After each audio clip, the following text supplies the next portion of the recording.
Ping Pong, Federation of Indian Export Organization, Amazon and DHL organize a e-commerce workshop at Hotel Landmark Kanpur. Most of the exporters have participated in the event. Future of e-commerce will be very brightful without any risk factor. Report from Dr. K.M. Tripathi, Bureau Chief Kanpur. हमारे बीच ping pong company के हितेश जी मौजूद हैं। E commerce का एक ऐसा बड़ा क्षेत्र जिस समय पूरे देश में ई कॉमर्स पर लोग ध्यान दे रहे हैं। कई बड़ी बड़ी कंपनियां इस क्षेत्र में आ गई हैं और बैंकिंग सेक्टर भी ई कॉमर्स क्षेत्र को अपना रहा है। इसी बीच हमारे कानपुर में पिंग पोंग कंपनी ने एक वर्कशॉप आयोजित की है। आइए हम जानते हैं उनसे कि किस तरीके ई कॉमर्स काम करता है। नमस्कार सारे कानपुर को नमस्कार सर, आपको भी नमस्कार सर। ई कॉमर्स जिस तरीके से सर एक्सपैंड हुआ है पिछले कुछ सालों में, 2014-15 से जब अमेज़ॉन आया था उसके बाद ई कॉमर्स काफ़ी अच्छा एक्सपांड हुआ।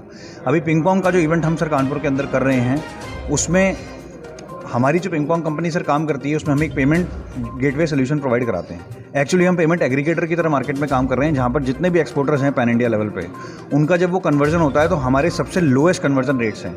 और सिर्फ कन्वर्जन रेट्स ही नहीं, इसके साथ साथ जितने भी एसपीएन पार्टनर्स मार्केट में काम कर रहे हैं, एसपीएन पार्टनर्स के साथ लॉजिस्टिक्स कंपनीज जो हमारे साथ काम कर रही हैं, उसके अलावा जो टैक्सेशन वगैरह हमारे सॉल्व करवाते हैं, वो कुछ पार्टनर कंपनीज हमारे साथ काम कर रही हैं। तो हम एक ओवरऑल एक ऐसा इकोसिस्टम तैयार कर रहे हैं जिसमें सिर्फ पेमेंट गेटवे, फास्टर सर्विसेज और कम रेट्स के साथ ही नहीं, बल्कि जो ओवरऑल इकोसिस्टम का सोल्यूशन है, जहाँ पर अमेज़ॉन के मर्चेंट्स हैं, ईबे के मर्चेंट्स हैं या फिर इट्सी के मर्चेंट्स हैं और जितने भी मर्चेंट प्लेसेस हैं जहाँ पर लोग काम कर रहे हैं ऑनलाइन, उनको हम एक better payment aggregation solution provide करा सकें विथ ग्रोइंग देयर बिजनेस, ताकि उनका बिजनेस भी साथ में ग्रो हो सके। हमारे बाकी के एसपीएन पार्टनर्स और जो हमारे लॉजिस्टिक्स के पार्टनर्स हैं और जो हमारे टैक्सेशन पार्टनर्स हैं, उनको हेल्प करें। दुनिया में जिस भी जगह पे वो काम करते हैं उन जगह पे काम करें। और पिंग पोंग पेमेंट गेटवे सिर्फ इंडिया और यूएस के अंदर ही नहीं, बल्कि यूएस के साथ साथ बाकी जितनी भी पोटेंशियल कंट्रीज़ हैं जहाँ पर लोग ज़्यादातर एक्सपोर्ट्स करते हैं, जिसमें आपका ऑस्ट्रेलिया आ गया, आपका जर्मनी आ गया, कनाडा आ गया, हांगकॉन्ग आ गया, इसी तरीके की बाकी सारी कंपनीज में हम काम करते हैं। तो ये एक पेमेंट गेटवे एग्रीगेशन सोल्यूशन के साथ हम लोगों के साथ जुड़ रहे हैं और उनकी बिजनेस ग्रोथ के साथ साथ हम हमारी ग्रोथ देख रहे हैं सर। ई कॉमर्स किस तरीके से काम करता है? ई कॉमर्स बेसिकली जो कि इंडिया में मैन्युफैक्चरर्स हैं, छोटे लघु उद्योग हैं, वो लोग अपने प्रोडक्ट्स को ऑनलाइन लिस्ट करके और वर्ल्ड वाइड बेच सकते हैं बेसिकली। तो ई कॉमर्स इन्हीं कुछ सालों में काफ़ी ज़्यादा एक्सपेंड हुआ है और कोविड के टाइम पे लोगों ने घर से ही बैठ के सब कुछ खरीदना ज़्यादा पसंद किया है। तो जितने भी छोटे छोटे लघु उद्योग हैं इंडिया में, तो उनको काफ़ी ज़्यादा मोटिवेशन मिला है और वो अपने products world wide US, UK, Australia, multiple countries में बेच पा रहे हैं आज। ई कॉमर्स में अमाउंट फंसने की या क्रेडिट कार्ड पर बहुत सारी समस्याएं भी आती हैं, इस पर कुछ कहना चाहेंगे? Yes sir, risk monitoring services हैं, आरबीआई की गाइडलाइंस हैं और हम भी जो पिंग पोंग पेमेंट्स है, और कोई भी पेमेंट अगर पहले होता है तो वो कंप्लाइंट होता है, जिसमें हम इंश्योरेंस रिकॉर्ड करते हैं, इनवॉइस रिकॉर्ड करते हैं, शिपिंग बिल्स चेक करते हैं और ट्रांजैक्शन फुलफिल हो ये चेक करते हैं। और इसी को सब ध्यान में रखते हुए कंप्लाइंस हमारा काफ़ी स्ट्रॉन्ग है इस केस में। भारत में कितना बड़ा व्यापार है ई कॉमर्स का? सर ई कॉमर्स के व्यापार से ज़्यादा मैं अगर एक्सपोर्ट्स की बात करूं सर, भारत में सर लगभग 5 लाख करोड़ से ज़्यादा का एक्सपोर्ट होता है पूरे हिंदुस्तान में। उसमें अगर मैं ई कॉमर्स की बात करूं तो सर ई कॉमर्स का लगभग 2 या 3% शेयर है अभी। और ओवरऑल एक्सपोर्ट्स में अगर हम बात करें तो सारे एक्सपोर्टर्स अगर कहीं ना कहीं ई कॉमर्स से जुड़ें तो वो एक्सपेंशन और अपॉर्चुनिटी बहुत ज़्यादा है सर। जैसे अगर हम परसेंटेज पे बात करें तो पिंग पोंग से जुड़ने के बाद रिस्क फैक्टर का परसेंटेज कितना होगा? सर रिस्क फैक्टर का परसेंटेज बिल्कुल जीरो होता है, क्योंकि जो कंप्लाइंस डॉक्यूमेंटेशन हम करते हैं उसमें सारे डॉक्यूमेंट्स A to Z जो भी हमें अवेलेबल चाहिए वो हम सारे ही पहले कलेक्ट कर लेते हैं सर। किसी भी सेलर अगर जो भी सेल कर रहे हैं, जितने भी एक्सपोर्टर्स अगर मार्केट के अंदर सेल कर रहे हैं, तो इसमें होता ही है सर, जैसे एक एक्सपोर्टर ने ऑर्डर दिया, उसके बैंक अकाउंट में पैसा आया, उसको सारा अपना बिलिंग पर्पस कोड के साथ दिखाना पड़ता है कि मेरा बिलिंग क्या है, क्योंकि जो ट्रांजेक्शन उसके पास आ रहा है उसका पर्पस क्या है, कि वो पैसा उसके पास क्यों आया, उसने ऐसा क्या बेचा, गुड्स बेची या सर्विसेज बेची। तो सिर्फ गुड्स वालों के लिए नहीं, सर्विस वालों के लिए अलग पर्पस कोड है और गुड्स वालों के लिए अलग पर्पस कोड है। तो FIRC डॉक्यूमेंट के थ्रू हम NOC प्रोवाइड कराते हैं, जिसके थ्रू पेमेंट कहीं पे भी अटकता ही नहीं है सर। क्या बैंकिंग सेक्टर में भी पिंग पोंग गया है अभी? सर बैंकिंग सेक्टर में अगर हम बड़े बैंक्स की बात करें तो सिटी बैंक के साथ हमारा टाई अप है, स्टैंडर्ड चार्टर्ड के साथ हमारा टाई अप है। अगर हम अमेरिका की बात करें तो सर वहाँ पर JP मॉर्गन चेज के साथ हमारा टाई अप है, स्टैनली के साथ हमारा टाई अप है। तो इस तरीके से काफ़ी बड़े बैंक से जिनके साथ हमने टाई अप किया है और हम काम कर रहे हैं सर। कि पिंग पोंग कंपनी के दिनेश जी मौजूद हैं जो इस वर्कशॉप को आयोजित किया। उन्होंने जो कस्टमर हैं वो किस तरीके के क्वेश्चन आपसे ज़्यादा कर रहे हैं?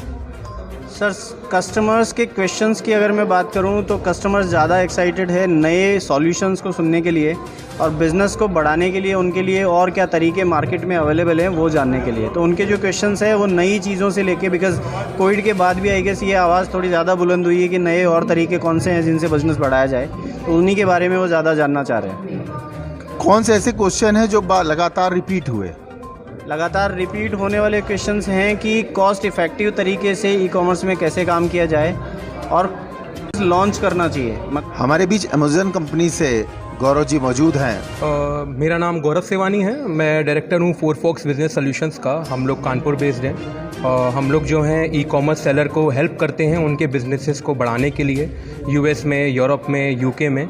तो जैसा कि आपने अभी क्वेश्चन पूछा मुझसे कि क्या क्या भ्रांतियाँ हैं, देखिए पहली बात तो मैं बताना चाहता हूँ, ई कॉमर्स एक बहुत अच्छा माध्यम है जिसके थ्रू आप अपने बहुत ईजिली जो है वो इंडिया का माल आप बाहर बेच सकते हैं, यूएस में बेच सकते हैं, यूके में बेच सकते हैं। तो ये एक पॉजिटिविटी है, ना कि एक नेगेटिविटी है। तो सबसे पहले आपको ये जानना होगा कि ई कॉमर्स अभी कितना बड़ा हो चुका है और कितना बड़ा हो रहा है। तो अभी तक जो था 2027 तक ये $200 बिलियन तक जाने वाला है।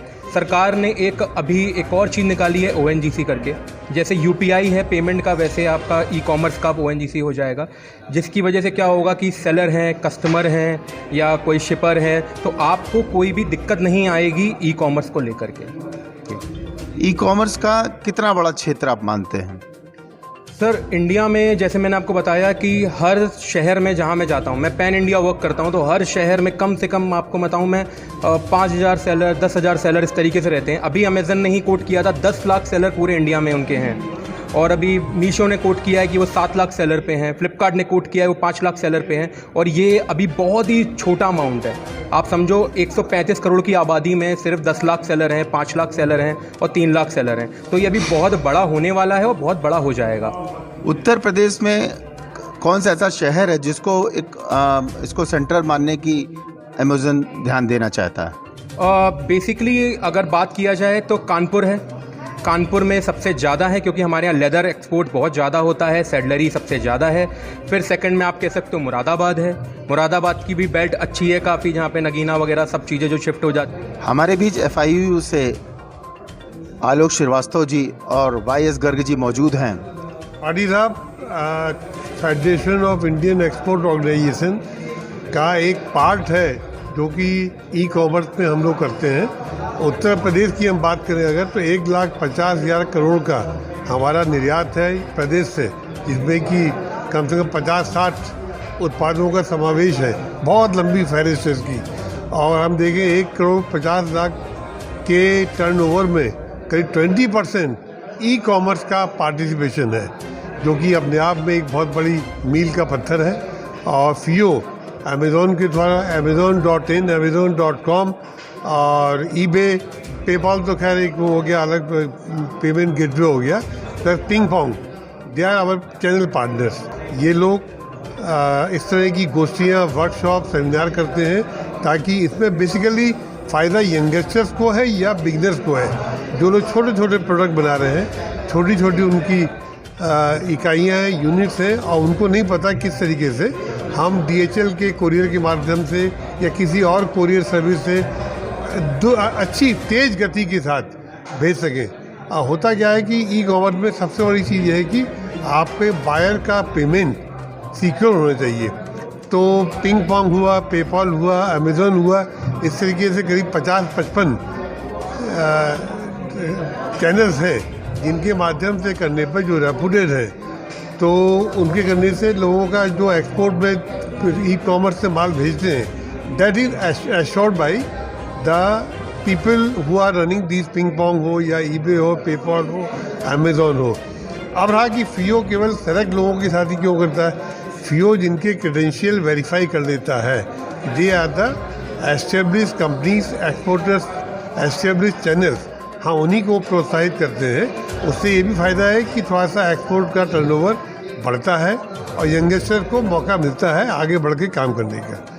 आलोक जी, लघु और छोटे उद्योगों का एक बड़ा क्षेत्र है कानपुर, तो आपको लगता है कि कितनी यूनिट्स ऐसी होंगी जिनको अभी जुड़ने की आवश्यकता है? नमस्कार कानपुर। आज ये FIO के द्वारा आयोजित पिंग पोंग के सहयोग से ई कॉमर्स का वर्कशॉप आयोजित किया जा रहा है। जैसा कि आप सभी जानते हैं, ई कॉमर्स एक बहुत बड़ा बाज़ार है और कुछ लोग ऐसे युवा यंगस्टर्स हम लोगों के पास आते हैं जो कहते हैं जिनके अंदर लैक ऑफ कॉन्फिडेंस की कमी है, पूंजी नहीं है।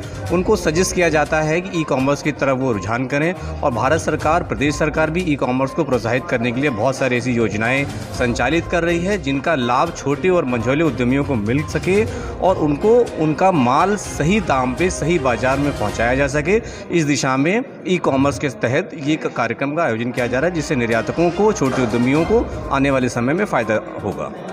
क्या बहुत सी नैतिक जिम्मेदारी भी जो आधार बिंदु होता है कि रिस्क फैक्टर किसी कंपनी के बहुत सारे होते हैं, क्या उसकी जिम्मेदारी कौन लेगा? देखिए, बिज़नेस जब व्यापार करते हैं तो हर व्यापार में, हर बिज़नेस में रिस्क एक होता है, लेकिन ज़रूरी कंप्लायंस को पूरा करते हुए अपना प्रॉपर रजिस्ट्रेशन कराना उन प्लेटफॉर्म्स पे ये अति आवश्यक होता है। और भारत सरकार के दिशा निर्देश के अंतर्गत गाइडलाइंस को पूरा करते हैं अगर निर्यातक ई कॉमर्स के द्वारा, तो उनके पेमेंट की और उनके व्यवसाय की जिम्मेदारियां जो MOU पार्टनर्स होते हैं उनके द्वारा इसका पूरा ध्यान रखा जाता है। हमारे बीच शिल्पा गुप्ता जी मौजूद हैं जो कानपुर में ह्यूमन हेयर मैन्युफैक्चरिंग की यूनिट लगी हुई है और पिंग पोंग द्वारा आयोजित इस कार्यक्रम में, इस वर्कशॉप में वो आई हैं। हेलो, मैं शिल्पा गुप्ता। हमारी manufacturing unit and exporting company है। ह्यूमन हेयर से रिलेटेड सारा ह्यूमन हेयर का काम होता है, hair extension specially for women and men, for both the things. And from this event, from this ping pong event for the e-commerce, basically we learn about how we can expand in all the e-commerce section, how we can get the payment easily without any hassle from all the customers all over the globe, like from USA, Europe, all over the areas we can get the payment easily. So we learned this thing that from other platform like PayPal, Razorpay and like traditional banking method we used, and our customer paid lots of fees for sending the money to us, and we have like issues for receiving the payment and clearing the payment, all the things. So with these ping pong members we learn how we can get all the solutions on a one click.